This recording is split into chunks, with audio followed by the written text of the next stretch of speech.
CEP।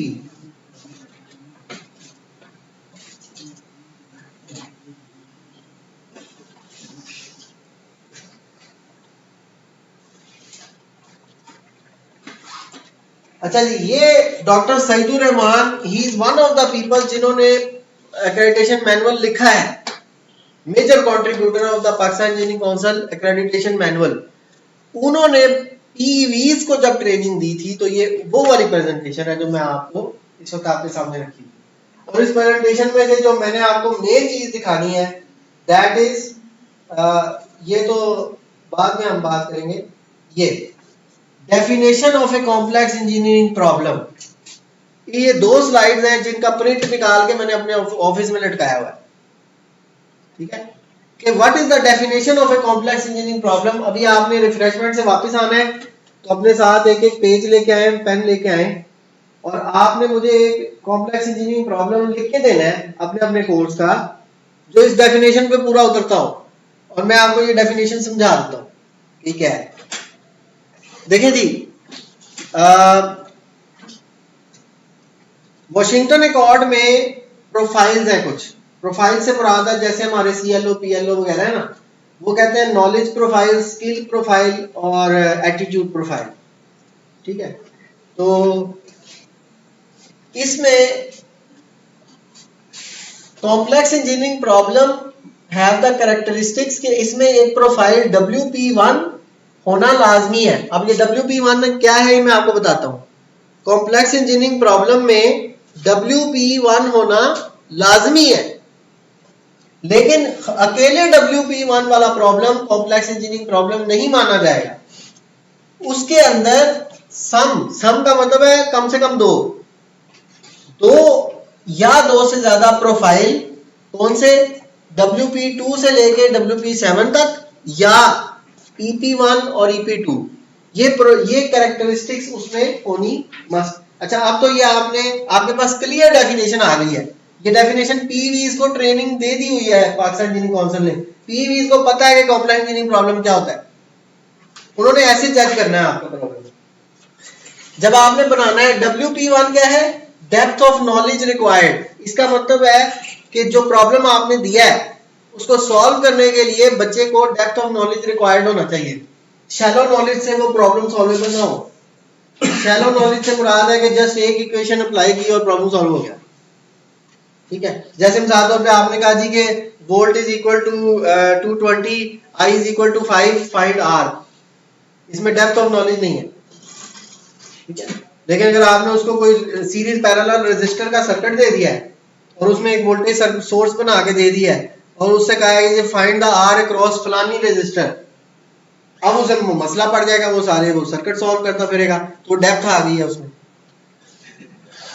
अच्छा, engineering problems that can not be resolved without in depth engineering knowledge, ये वो problem है जिसमें WP1 होता है। कॉम्प्लेक्स इंजीनियरिंग प्रॉब्लम में WP1 होना लाजमी है, और WP1 होने का मतलब ये है कि that problem should not be able to, यानी you should not be able to solve, अच्छा, एट द लेवल ऑफ 1 और मोर नॉलेज।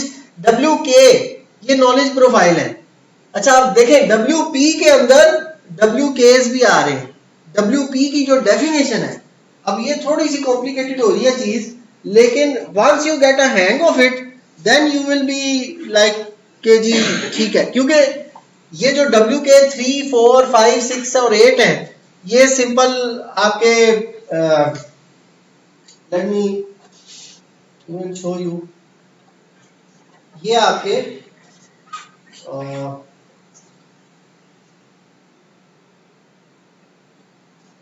ये देखें WK3 क्या है, इंजीनियरिंग फंडामेंटल्स, ठीक है। कि डेप्थ ऑफ नॉलेज जो है वो तब होगा, डेप्थ ऑफ नॉलेज कौन सा, जो इंजीनियरिंग फंडामेंटल्स जिसमें आ रहे हैं, ठीक है। इंजीनियरिंग फंडामेंटल्स की बेस पे डेप्थ ऑफ नॉलेज। WK4 क्या है, इंजीनियरिंग स्पेशलाइजेशन, के पावर का कोई प्रॉब्लम है, कोई कम्युनिकेशन का प्रॉब्लम है, इंजीनियरिंग डिजाइन और इंजीनियरिंग प्रैक्टिस। अब ये WK4, 5, 6 आ गए, वापस चलते हैं इसके ऊपर। तो ये कह रहा है कि WP1 ये है जो कि कॉम्प्लेक्स इंजीनियरिंग प्रॉब्लम में होना चाहिए कि 1 और मोर, वन और मोर का मतलब है कि अगर खाली इंजीनियरिंग फंडामेंटल्स की बेस पे ही इन डेप्थ आप कुछ कैलकुलेशन करा रहे हैं, जैसे ओम लॉ की बेस पे, ओम लॉ इंजीनियरिंग फंडामेंटल है ना, ओम लॉ की बेस पे आप बच्चे को कोई कॉम्प्लिकेटेड सर्किट दे रहे हैं तो WP1 डन हो गया। अब बाकी क्या रह गया, एंड 2 या 3 WP2 से लेके आगे। अब WP2 क्या है, range of conflicting requirements. Conflicting requirements में ये है कि अगर आपने उसको 2 रजिस्टर दे दिए हैं, एक को बढ़ाएंगे तो आपकी परफॉर्मेंस इंप्रूव होगी, दूसरे को बढ़ाएंगे तो, लेकिन उसको बढ़ाने से एक परफॉर्मेंस इंप्रूव हो जाएगी लेकिन किसी और चीज की कॉस्ट बढ़ जाएगी। मिसाल तौर पे I2R लॉसेस बढ़ जाएंगे लेकिन आपकी जो वोल्टेज डिवीजन है वो प्रॉपर तरीके से हो जाएगी, या कोई इस तरह की कॉन्फ्लिक्टिंग रिक्वायरमेंट। सो एक कॉन्फ्लिक्टिंग रिक्वायरमेंट अब ये होनी मस्ट नहीं है, क्योंकि इन 4-5 में से सिर्फ कम से कम 2 होने मस्ट है। ये आपने अंडरस्टैंड करना है कि सम और ऑल का मतलब है कि कम से कम 2। सो हम मिनिमम बात करते हैं 3, एक तो WP1 हो गया और 2 इनमें से कोई से 2। मिसाल के तौर पे 2 हो सकते हैं, depth of analysis and conflicting requirement, ये 2 हो गए CEP कंप्लीट। या हम कहते हैं जी फेमिलियरिटी ऑफ इश्यूज, इसका मतलब यह है कि वो कोई ऐसा इशू नहीं है जो वेरी वेल स्टडीड और रिजॉल्व्ड है।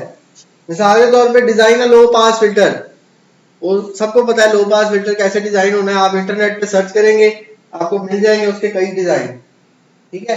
तो फेमिलियरिटी का मतलब है कोई ऐसा इशू ना हो कि आप नेट पे सर्च करें और आपको प्रॉब्लम का सोल्यूशन मिल जाए। वो उसका हल ये है कि आप लोकलाइज्ड प्रॉब्लम दे दें, अपना कॉमसेट से रिलेटेड प्रॉब्लम या ITU से या UCP से रिलेटेड प्रॉब्लम दे दें। एक्सटेंट ऑफ एप्लीकेबल कोड्स के जो स्टैंडर्ड आपके, वही एक चीज है कि स्टैंडर्ड जो सोल्यूशन है या कोड ऑफ प्रैक्टिस है कि जी स्टेप 1 ये, स्टेप 2, कोई ऐसा प्रॉब्लम ना हो जिसके लिए पहले ही स्टेप्स डिफाइन है कि पहले ये करें फिर ये करें फिर ये करें फिर ये करें फिर आपका प्रॉब्लम सॉल्व हो जाएगा, कोई ऐसा प्रॉब्लम ना हो। सर्किट एनालिसिस जैसे इलेक्ट्रॉनिक्स है, बेसिक इलेक्ट्रॉनिक्स, इसमें आप कॉम्प्लेक्स इंजीनियरिंग प्रॉब्लम डिफाइन कर सकते हैं। हाँ, अगर सर्किट एनालिसिस में आप एक कॉम्प्लिकेटेड सा सर्किट दे देते हैं और उसके अंदर आप लेट सपोज या तो कोई conflicting requirement, depth of analysis, अब उस बच्चे के लिए ये भी एक डेप्थ ऑफ एनालिसिस है कि अगर उसको सर्किट की रेजिस्टेंस रिजॉल्व करनी पड़ जाती है और उस सर्किट को पूरा सॉल्व करके उसको एक नतीजे पे पहुंचना पड़ता है कि यार यहाँ पे मुझे अगर इतनी वोल्टेज चाहिए। मिसाल के तौर पे आप उसे कहते हैं जी कि ये सर्किट है, इसमें R1 R2 R3 R4 R5 लगे हुए हैं, R3 के क्रॉस मिनिमम इतना वोल्टेज हो, R5 के क्रॉस मैक्सिमम इससे ज्यादा वोल्टेज ना जाए, आप अपनी सोर्स का वोल्टेज बताओ। या उसे कहें जी 1 या 2 सोर्सेज आपके पास मैक्सिमम है लगाने के लिए, जिधर मर्जी लगाओ इस सर्किट में, लेकिन ऐसे लगाओ कि R3 के क्रॉस इतना करंट हो और जितना R3 में करंट है उससे double, exactly double current R4 में जाना मस्ट है। ये क्या है, एक वो आ गया कॉन्फ्लिक्टिंग रिक्वायरमेंट टाइप चीज आ गई। इसमें हमारे पास की मतलब ये चलो ओपन चॉइस के हमें किसी भी कोर्स में हम खुद डिसाइड करें कि इस कोर्स में हम कॉम्प्लेक्स इंजीनियरिंग प्रॉब्लम रख सकते हैं और इस कोर्स में नहीं रख सकते। हाँ, इट्स अप टू अस, मतलब कि अच्छा इसमें हाँ देखिए ये डेफिनेशन आपको, हाँ इस डेफिनेशन में एक चीज रिस्ट्रिक्शन है, इस डेफिनेशन में एक रिस्ट्रिक्शन ये है कि WK1 और 2 इसमें नहीं है। WK1 और 2 है मैथ और कंप्यूटर से रिलेटेड, आप डायरेक्ट मैथ के कोर्स में CEP नहीं दे सकते, डायरेक्ट इंट्रो टू प्रोग्रामिंग के कोर्स में या फंडामेंटल ऑफ प्रोग्रामिंग के कोर्स में CEP नहीं दे सकते अनलेस कि उसमें WK3 यानी इंजीनियरिंग फंडामेंटल। तो एक रिस्ट्रिक्शन ये है, ये रिस्ट्रिक्शन नहीं है कि किस कोर्स में, लेकिन जिस कोर्स में भी दें उस कोर्स में इंजीनियरिंग फंडामेंटल का यूज होना मस्ट है। दूसरी रिक्वायरमेंट ये कि डेप्थ होना मस्ट है कि ये वो तो आप बेशक जो सेकंड सेमेस्टर का ये सर्किट एनालिसिस का कोर्स है उसमें डेप्थ आ सकती है, तो और उससे ऊपर के सेमेस्टर के जो कोर्स है उनमें तो लाजमी आ सकती है। अच्छा, लेकिन ये एज लॉन्ग एज यू, जब भी आपने कॉम्प्लेक्स इंजीनियरिंग प्रॉब्लम देना है तो आपके क्वेश्चन का शॉर्ट आंसर ये है कि दे सकते हैं लेकिन साइंसेस के कोर्सेज में नहीं। या जो कोर्स मिसाल के तौर पे आप इंजीनियरिंग इकोनॉमिक्स पढ़ाते हैं बच्चों को, एंटरप्रेन्योरशिप अगर कोर्स पढ़ाते हैं, इंजीनियरिंग मैनेजमेंट पढ़ाते हैं, उनमें नहीं, उनमें सीईपी नहीं देना। इस्लामिया पाक स्टडी के कोर्स में सीईपी नहीं देना, इंजीनियरिंग के कोर्स में देना है। ये एक प्रॉब्लम है, ये एक रिस्ट्रिक्शन है। इंजीनियरिंग के अंदर जितने कोर्स हैं उनमें फंडामेंटल कोर्सेज भी अगर हो तो as long as you justify कि मेरे कोर्स में डेप्थ ऑफ एनालिसिस है और इनमें से कोई से दो WP 2 3 4 5 ये 5 है, आगे 6 7 भी है कि extent of stakeholder involvement. आप बताएं जी कि मेरा जो क्लाइंट है वो इस सर्किट के लिए 100 रुपए से ज्यादा खर्च करने पे तैयार नहीं है, और जबकि ये रजिस्टर 100 ओम का रजिस्टर 5 रुपए का है, 20 ओम का रजिस्टर 20 रुपए का है। अब आप तैयार करें आपने कितने रजिस्टर लगाने हैं, कितनी सोर्स लगानी है, लेकिन मुझे ये चीजें इसमें चाहिए सर्किट में, तो वो एक बड़ा अच्छा कॉम्प्लेक्स इंजीनियरिंग प्रॉब्लम बन जाएगा। सर्किट एनालिसिस सेकंड सेमेस्टर के कोर्स में बन जाएगा। इंटरडिपेंडेंस कि आप एक चीज को डिजाइन करें तो वो डिजाइन दूसरे डिजाइन को अफेक्ट कर दे। ये वाला रजिस्टर खरीदेंगे तो बाकी रजिस्टर खरीदने के लिए पैसे नहीं बचे क्योंकि टोटल 100 रुपए आपके पास। कॉन्सिक्वेंसेज ऑफ प्रोफेशनल कॉम्पिटेंसी, ये कुछ ऐसी चीजें हैं जो एडवांस लेवल कोर्सेज में आप डाल सकते हैं कि आप कहते जी कि design of power system, power generation system लगाएं, लेकिन आपने पोल्यूशन का ख्याल रखना है। अब बच्चे को आपने ये नहीं बताया कि कोल का प्लांट नहीं लगाना या ये नहीं लगाना, आपने कहा पोल्यूशन का ख्याल रखना है। अब उसको ये खुद फिगर आउट करना पड़ेगा कि पोल्यूशन का ख्याल रखना है तो मैंने कोई ग्रीन जनरेशन सिस्टम लगाना है। अब वो उसकी एनवायरनमेंट इंजीनियर एंड सोसाइटी या एनवायरनमेंट एंड सस्टेनेबिलिटी के PLO के साथ उसकी मैपिंग हो जाएगी। एक और बात इसी बात से रिलेटेड है कि अगर मतलब हम सर्किट एनालिसिस में या बेसिक इलेक्ट्रॉनिक्स में हमने CEP नहीं रखा, हाँ, तो अगर PEC हमें आके इतराज करती है कि आपने तो CEP इसमें रखा था, क्यों नहीं रखा, तो हम उसे क्या उन्हें क्या जस्टिफाई? उन्हें कहें जी thank you sir, we have received your feedback, तो हम इस पे डेलिब्रेट कर लेंगे। लेकिन बेसिकली उनका इतराज गलत है, आपको भी पता उनको भी पता है, लेकिन हम उनको कहेंगे यही कि sir thank you so much for pointing this out, we will definitely discuss this among our stakeholders. Deficiency जो है वो भी हाई लेवल की डेफिशिएंसी ये है वीकनेस। देखिए जी, जो आपका जो ये है ना, मैं आपको दिखाता हूँ, ये किधर गया है, ये इसमें आपको अभी मैं रूब्रिक दिखाऊंगा। रूब्रिक ये है एडिक्वेट एक्सपोजर टू CEPs। अगर एडिक्वेट की कोई डेफिनेशन नहीं है कि पूरी डिग्री में 6 होंगे, 8 होंगे, 10 होंगे, 12 होंगे। अब आपने मिनट्स ऑफ मीटिंग दिखाए, मिनट्स ऑफ मीटिंग है जी बोर्ड ऑफ स्टडीज के, उसमें एक एजेंडा आइटम है inclusion of adequate CEPs in the BSc programme. अब उसमें मिनट्स में लिखा हुआ है जी कि फलां इंडस्ट्री वाले बंदे ने कहा जी इतने CEP होने चाहिए, फलां फैकल्टी मेंबर ने कहा इतने होने चाहिए, और यूनानिमसली डिसाइड हुआ कि adequate number of CEPs is 6 या 8 या 5। तो आपने यूनानिमसली बॉडी में डिफाइन किया कि भाई एडिक्वेट इतने हैं। बाद में PV आया वो कहता जी ये नहीं एडिक्वेट, तो आप उसके रिप्लाई में लिख देंगे जी हमने जब डिसाइड किए थे तो वो बॉडीज में किए थे। ये फायदा होता है प्रॉपर चैनल में काम करने का। अगर आप प्रॉपर चैनल से हटके, मिनट से हटके काम करते हैं, फिर उसको जस्टिफाई करना मुश्किल हो जाता है कि जी आपने, अदरवाइज आप जस्टिफाई कर सकते हैं। अच्छा, फिर वो फिर PEC समझ जाती है कि यार नहीं है तो ये लोग तो प्रॉपर काम कर रहे हैं। तो और हाँ, यही बात आप PEV को भी बता सकते हैं। अगर वो वाकई एक्सपर्ट PEV है ना, तो आपकी ये बात सुनने के बाद वो ये एतराज नहीं लिखेगा, वो इसको ज्यादा से ज्यादा OFI लिखेगा, कभी भी इसको वीकनेस नहीं लिखा, क्योंकि उसे खुद पता है कि उसकी अपनी रेपुटेशन एट स्टेक है।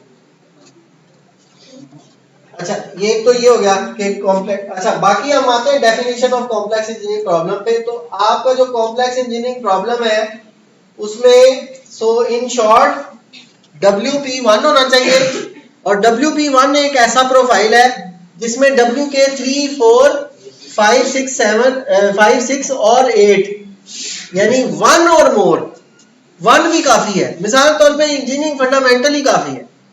रिसर्च स्पेशलाइजेशन हो तो ठीक है, ना भी हो तो ठीक है, हम मिनिमम पे जाते हैं। इंजीनियरिंग फंडामेंटल मौजूद है, उस फंडामेंटल की बेस पे इन डेप्थ कैलकुलेशन हो रही है, ये एक ये हो गया, और कोई से दो इनमें से ये आपका सीईपी बन गया। बेस्ट ये है कि जितने बात काट रहा हूँ हाँ कि अगर ये अभी ये पीसी इधर ये पीसी का ये मेंबर है इसका पार्ट बनाया तो डब्ल्यू के तो अभी रिसेंटली पीसी ने डिफाइन किए हैं सर्टेन प्रोग्राम तो या जो भी नया उन्होंने नहीं ये डब्ल्यू के वाशिंगटन अकॉर्ड के हैं, ये वाशिंगटन अकॉर्ड के हैं, उन्होंने किए हुए डिफाइन। पीसी ने हमें कन्वे शायद दिया इस तरह से। ये डब्ल्यू के एक्चुअली ये थोड़ी सी लैंग्वेज जो है ना इस प्रेजेंटेशन की, वो लैंग्वेज थोड़ी सी डिफरेंट है। आपके मैनुअल में डब्ल्यू के नहीं होता, इसमें तो डब्ल्यू के का जिक्र ही नहीं है। हाँ ये तो आप हम कैसे आप हमने आपको इवैल्यूएट कर रहे हैं कि इसमें ये डब्ल्यू के नहीं है या ये होनी चाहिए। हाँ वो अच्छा ये आपने बड़ा ये थोड़ा सा लूप होल है जी कि डेफिनेशन ये जो कॉम्प्लेक्सिटी प्रॉब्लम की है। अच्छा वैसे पीसी के पुराने मैनुअल में थी, पीसी के मैनुअल में अभी भी मैनुअल में होगी डेफिनेशन वो है, लेकिन इस सेंस में नहीं है, इस तरह से नहीं दी हुई। वो जो डेफिनेशन मैनुअल में है ना सीईपी की, वो थोड़ी डिफिकल्ट और थोड़ी सी उलझा देने वाली है, इतनी क्लियर नहीं है। तो मेरा ख्याल है अगर यही डेफिनेशन यही जो स्लाइड्स हैं, क्योंकि ये उसी बंदे ने बनाई है जिसने मैनुअल लिखा है, अगर ये पीसी के मैनुअल में शामिल हो जाए ना तो बहुत सारी यूनिवर्सिटीज के लिए बड़ा आसानी हो जाएगी। तक कोई इंस्टीट्यूट या उसकी टीम ये प्रेजेंटेशन या ये ट्रेनिंग अटेंड ना करे या उसके पास ये प्रेजेंटेशन ना हो उसको तो नहीं क्लियर होगा कि क्लियर नहीं होगा। अब मैं आई एग्री विद यू। हाँ मैनुअल में नहीं है, मैनुअल में इस तरह से नहीं है, इस तरह से उसको इस तरह की ये आई एग्री विद यू, ये एक फ्लॉ है, ये दूर होना चाहिए। और मैनुअल के अंदर या पब्लिक, वैसे ये डॉक्यूमेंट पब्लिक है, ये जो प्रेजेंटेशन है ना ये पब्लिक है, ये आप पीसी के डाउनलोड्स में और इस तरह से, लेकिन ऑफ कोर्स पब्लिक है भी तो इन्फोर्स थोड़ी किया, पीसी ने भेजी थोड़ी हर इदारे को, तो वो आपकी मैं एग्री करता हूँ इस बात से। लेकिन देखें इन्हीं तरह की चीजों से ना बहुत सारे गैप्स कवर हो जाते हैं जब आप एक्टिविटीज करवाते हैं, जब आप सेमिनार्स वर्कशॉप्स करवाते हैं तो चीजें। अच्छा ये तो हो गया आपका कॉम्प्लेक्स हो सकते हैं ना कि नेक्स्ट टाइम जो पीवी है उसको इस चीज का ना बताओ, अगर उसको नहीं पता वो फिर सर आपको पता होना चाहिए कि पीवी को क्या पता होना चाहिए और पीवी क्या करने और कैसे करने आया है, और आपको ये बताने के लिए पीसी ने हर चीज पब्लिक कर दी। मैंने आज जितने डॉक्यूमेंट खोले हैं सब इंटरनेट से खोले। अगर आपको ये सब पता है तो you will B laughing inside यार इसको तो कुछ नहीं पता पहले जो, लेकिन यू विल बी कॉन्फिडेंट कि मेरे जो प्रोसेसेस हैं वो तमाम ठीक है। फिर वो आगे से जो मर्जी कर जाए, आपको पूरा फेल कर जाए, आप फिर भी फेल नहीं हो, वो फेल हो जाएगा, वो पीवी फेल। आपकी ये टेंशन ही नहीं है कि पीवी को कुछ पता है या नहीं पता। और क्योंकि अगर एक ऐसा पीवी आता है जो आगे आपको कह रहा है ये तो मजाक है, ये तो गलत है, तो वो बेसिकली वो पीसी की पॉलिसीज को ही फॉलो नहीं कर रहा। पीसी कह रही है कि आपने इदारे में जाना है, रिस्पेक्टफुली बिहेव करना है, कंपोजर के साथ बिहेव करना है, अच्छा एटीट्यूड वहां पे रखना है, किसी को आपने डिग्रेड या इवन डीमोटिवेट भी नहीं करना। आप एप्लॉम पढ़े ना या गाइडलाइन टू पीवीज पढ़े, फिर आपके पास एक पीवी आता है और वो गलत बिहेव करता है, you should not worried at all, he should be worried. उस पीवी को वरी होना चाहिए कि मैं क्या कर रहा हूं, उसको वरी होना चाहिए, आपको नहीं।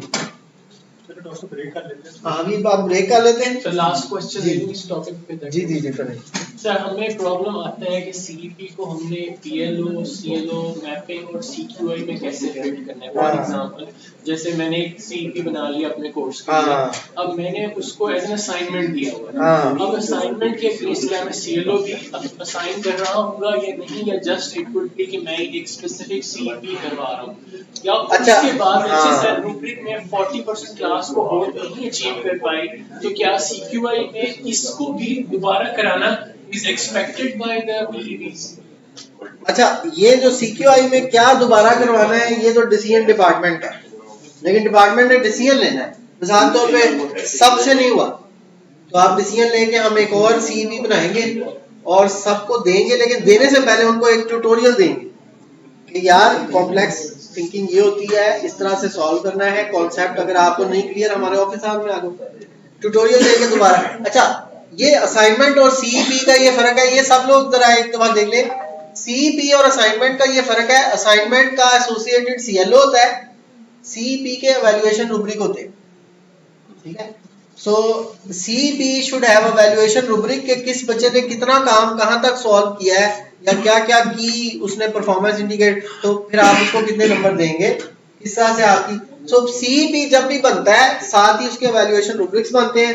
जब आप वैल्यूएशन रुब्रिक्स बनाते हैं वहां से आपको आइडिया हो जाता है कि इसकी लर्निंग किस टाइप की लर्निंग है, किस लेवल तक जा रही है।